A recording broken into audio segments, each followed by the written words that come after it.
Hello and welcome back to the channel. This is Ep.1 here, and in today's video we're going to talk about map control and just exactly what you can do in the event of your team not doing anything at all to control a large section of the map in the game. And we're playing in the low. We're going to be on Redshire for this one.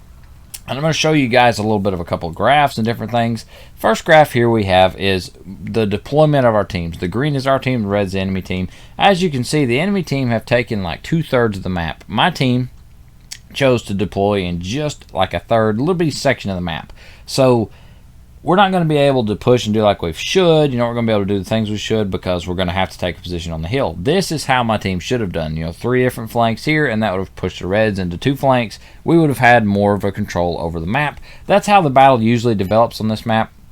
That's how it's supposed to go, but that's not at all how this plays out, as you're going to see. And I'm going to show you just kind of what you can do in that situation to help yourself out and, help yourself as far as doing more damage, help yourself, to minimize these losses, because it's pretty gruesome to think about, getting smashed like this. They just completely smash our team. There's nothing that we can really do for the most part other than try to do as much damage as possible, minimize our losses. Had I been in a medium with turret armor and good DPM, we probably could have won this round, honestly.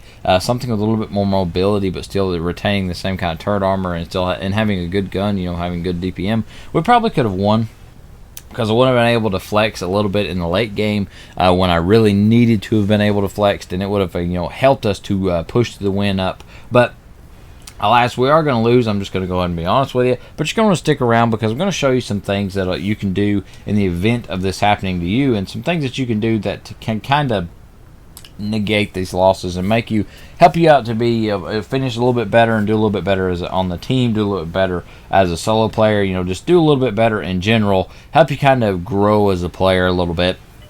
Because that is our goal here. We want to help each other grow as a player. Get better at the game is always my goal, and it should be anybody's goal. But I'm going to show you some key decision-making things, and you'll see that my team has completely deployed to this center hill. They've neglected the rest of the map. We got a couple guys down on the bottom around the base, but overall they've completely neglected most of the map. We got some guys over there on the left-hand side in like G1 and 2, F1, they're over there, they're hanging out, whatever. They're going to push up there, but here in a minute they're going to push back, and they're going to sit in like K1, K2, and they're just going to camp there. But the enemy team is pushing and doing the thing that they should be doing, which is, trying to whittle us down here on this flank. And they're going to realize pretty quickly that we have not sent anybody to the right-hand side of the map. The eastern portion of the map is completely open. There's nobody there. It's easy enough. You can just roll it. The enemy team are going to realize pretty quickly that they can steamroll it. Now, you see me here. I'm pushing this stockade back. And my thinking is, right now I want to smash this flank as quick as possible and come around and swoop next to their base, and that'll allow us to take and get some side shots on these guys, get some rear shots on the guys that are going to be pushing towards our base.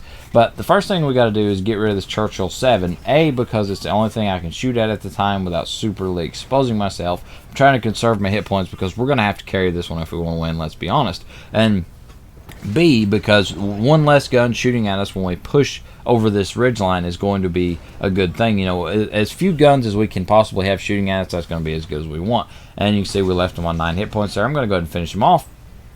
Now we've got a couple of tier 8 heavies still right here in front of us. But if you'll notice on the map, if you look, we got some enemies that are deploying in like H8, H9, and they are pushing around. They're realizing now that, hey, there's nobody here. We can just go ahead and go wherever we want to go and take this team, and because they're going to be kind of like squished up together in a little bit tight ball here, we're just going to go ahead and take this map, and we have the whole map. They have control. Basically, what I'm trying to say is the enemy team now has full control of the entire map. And I was going to push here, but noticing that the enemies are pushing around behind us, I assumed, and made the choice on the hand that it was going to be futile for me to try and push for their base and get flanking shots when they could just cap our base before I ever even got to the point of flanking shots. I mean, I am in a low, and this is one situation where I could have maybe flexed a little bit differently in a medium, but I would have made the same exact play here because we're going to have to defend the base. We only know where one tank is on the enemy team, so that leads us to assume that the whole rest of them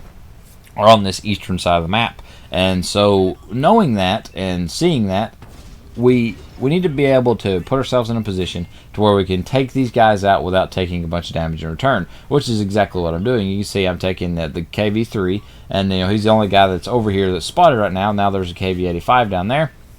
And what we're going to do here is focus these guys down one by one and try to take as many guns out of the game as possible. In situations like this is the only way that you're going to pull a win out of this, because as you can see, they have smashed the top flank to pieces. They completely destroyed where our guys were pushing around. They got stopped by a couple of tanks, and that was it.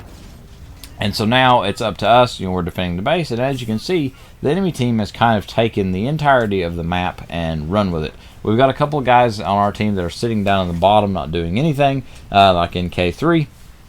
And you can see that the enemy team has fully taken and fully utilized the entire control of the whole map. They're taking the map. And now here's the OHO, which we were worried about in the beginning and why we didn't originally just try and push heavy alley by ourselves, besides our bad DPM, of course. But the OHO, running into this guy would have meant that it was over for us. There's no way we could kill him without him killing us. There's absolutely no way. Unless he just completely missed his shots and we got really lucky, because our DPM is also not very good like his. Now we're going to try and put a shot into his roof here. This shot would have made the game for us. Had I pinned that shot, I would have been able to kill them a little bit earlier, but I'm going to make a really big mistake right here, really big tragic mistake, and it's going to come up here in just a second. And honestly, that's probably one of the biggest things that prevented us from winning this game, was the mistake that I make. You can see I bounced that shot there, that's not the mistake, but right here, the T-29, I'm sitting here, I'm thinking, okay, I'll take him, and I'll shoot him and kill him, and then, oh, wait a minute, there's a tank destroyer to my right, which took 500 something of my hit points. Had I had those hit points back here in about 2 minutes, that would have made the difference of us winning this game, because I would have been able to take down this, or would have been able to take down this situation. It's like a 3 versus 4 or whatever. I would have been able to take down that situation without dying. Pretty much guarantee I could have, because I would have had the hit points to have been able to take a couple more hits than what I do. You can see that I took that hit from the OHO, and that's fine, but it's this one right here that really gets us. He knocks us down to a one shot for the T-44 on the enemy team, who happens to be at full health, by the way, because he has not been countered by anything. He has not been countered by anything other than him. Nothing. I mean, they're really, he hasn't been countered by anything. Honest to goodness, the T-44 has not been countered by a single tank in this battle, because he's just been let roam free as a medium. And now, because of that, and him being at full health, we're going to have to deal with a full health T-44 and an IS-2M, and I know that the T-44 is just going to push me. I mean, why would he not? All I've got for backup right here next to me is a Black Prince. Here you go. He pushes me. I try to turn, but alas, it's just not going to happen. Had my team have taken more of the map and have tried to control a little bit more of the map, of course this would have went totally differently. But with everybody kind of turtling right there in the beginning and then just sticking in that glob, it was really hard for us to get out of that situation. I'm going to have another replay coming up where we kind of do the almost not quite the opposite, but sort of the opposite. It kind of showcases how you can control the map with a team and what your team should do to gain some map control. Now, some things that you can do in this situation, you can do exactly what I did, which was take your tank to a position where you can deal damage from the blob, where you can minimize the damage you're taking and deal as much damage as possible throughout the whole battle. Save your hit points, and then that way, when it comes down close to the wire like that, you have the hit points to carry. Of course, this time we didn't quite save our hit points good enough, and we couldn't carry hard enough. We carried, just not hard enough. But if you start making decisions like this, when you see the developments on the map, and this is why I'm a big push for the map in the corner of the square map, not the compass map. When you can see the developments on the map early and make decisions based off of that to put your tank in a position to do things, to put yourself in a position where you can do damage, to put yourself in a position where you can take out key enemy tanks on the enemy team, and to do things, once you can start to see these developments, like I saw right away, I looked at the team list, looked at the map, and knew that my guys were not going to push the 9-0 line. I already knew. I knew right away that we were not going to take that flank. And I was afraid of the OHO, obviously, for obvious reasons. And, they also had a couple other Tier 8 heavies, which surprised me when they went the way they did. But I knew we weren't going to take that flank, and so I put myself in a position where I could maybe help us take another flank. We just didn't do it quite fast enough, and the enemy team was able to swarm around us all the way around and surround us and, of course, take us all out, as you just saw.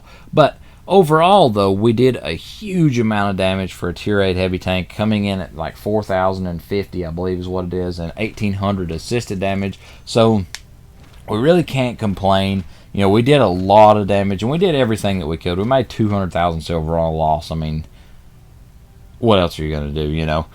But overall, that's going to be it for this video. We're going to have some more videos on map tactics and talking about, you know, the map and reading the map and different things like that coming up in the near future. But this has just been the first one. Hope you all are having a great day, and I hope you have a great rest of your day as we go on, and we'll get another video coming out for you guys very soon. Thank you for watching, and always subscribe for more content, and I'll see you in the next one. Thank you. Bye.